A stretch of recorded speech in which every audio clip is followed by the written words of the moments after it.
The world's top 10 cuisines and why you should trust this ranking? The eternal what tastes best debate. Friends, food lovers, and culinary enthusiasts, today we're going to resolve one of humanity's oldest arguments. No, I'm not talking about whether milk or cereal goes first, nor whether pineapple belongs on pizza. I'm referring to the question we've all asked at some hungry gathering. What is the world's best cuisine? Spoiler.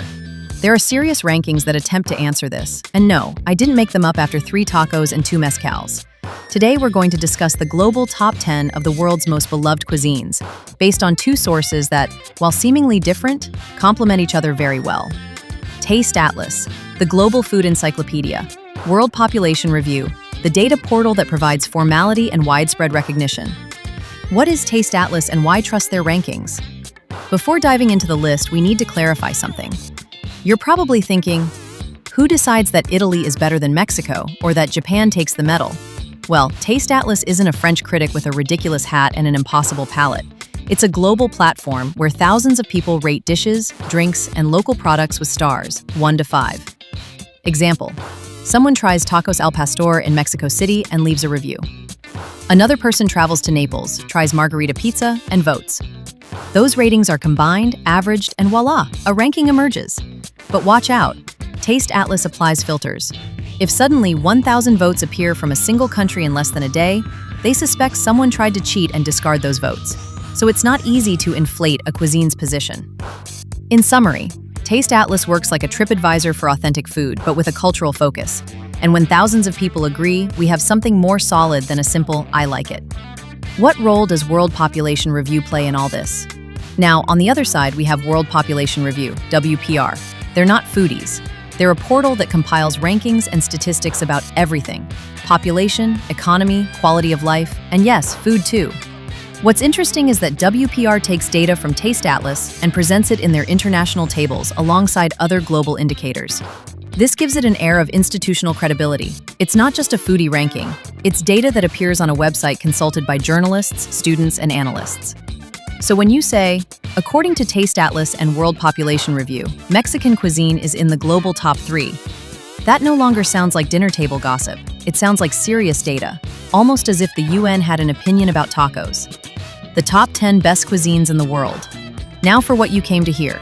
Hold on to your utensils, because here's the top 10 highest-rated cuisines in 2024, according to Taste Atlas, and validated by WPR. Italy. Score, 4.65. Anyone surprised? Me neither. Italy didn't just give us Da Vinci and Ferrari. They also gifted us pizza, pasta, tiramisu, and Nutella. The secret lies in simplicity with quality. Few ingredients, fresh, but explosive in flavor. And of course, Italian cuisine has brutal marketing. Who hasn't said, let's go for pizza, at some point? In contrast, no one says, let's go for a Polish stew, yet. 2. Japan. Score, 4.65, tied with Italy. Japan is the other champion. Their cuisine ranges from minimalist and delicate, sushi, sashimi, to comforting, ramen, katsu. Plus, it has something few cuisines achieve: almost religious respect for plate aesthetics. Eating Japanese food is like going to a museum. You're eating art, with chopsticks, of course. 3. Portugal. Score, 4.61. Here's the surprise for many. Portugal isn't just Cristiano Ronaldo and fado.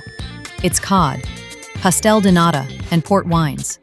Their cuisine combines the Atlantic with Mediterranean tradition, making it unique. Plus, they're masters of colonial fusion. Asian spices, African influences, and European techniques. A winning combo. 4. Turkey. Score, 4.50. If you've ever had a kebab at 3 a.m., you already understand why Turkey is here. Turkish cuisine mixes the best of the Middle East, Mediterranean, and Central Asia.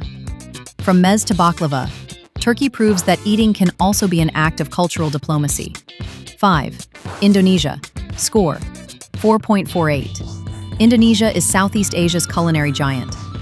Dishes like rendang, slow-cooked spiced meat, have been voted among the world's most delicious. Plus, with thousands of islands, they have endless gastronomic diversity. 6. France. Score, 4.48. It's surprising that France isn't in the top 3, but there it stands, solid. French cuisine is the mother of modern gastronomy. Techniques, sauces, pastry. If you've ever said croissant with a fake accent, you've already fallen under its spell. 7. China.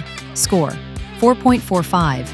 Chinese cuisine is probably the most diverse on the planet, from spicy Sichuan to subtle Cantonese. And note, the Chinese takeout version doesn't do it justice. Authentic Chinese cuisine is an infinite universe of flavors, techniques, and regional dishes. 8.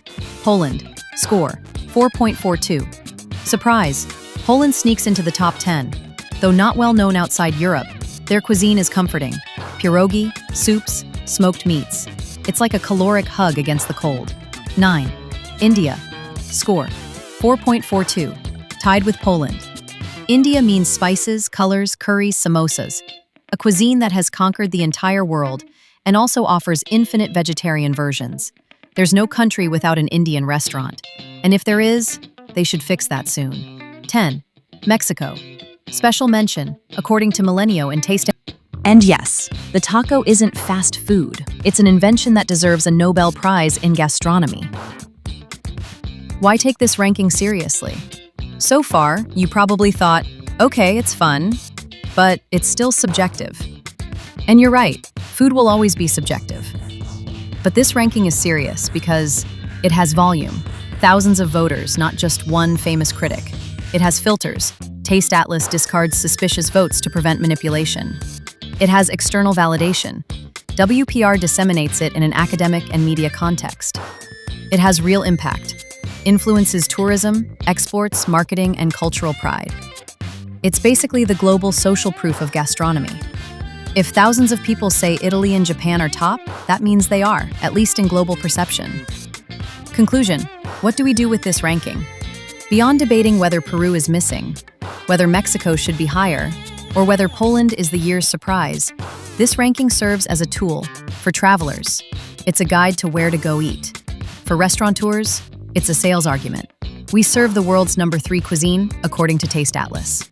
For marketers like you, it's a strategic resource to leverage international validation for local business prestige. So the next time someone says, "Bah, those rankings are pure invention," you can respond, "No, friend, these are verified data with clear methodology, published on serious portals. So sit down, eat your taco, and accept that Mexico is in the global top 3. Final words. And there you have it. A fun journey through the world's top 10 cuisines, explained with data, humor, and a bit of hunger.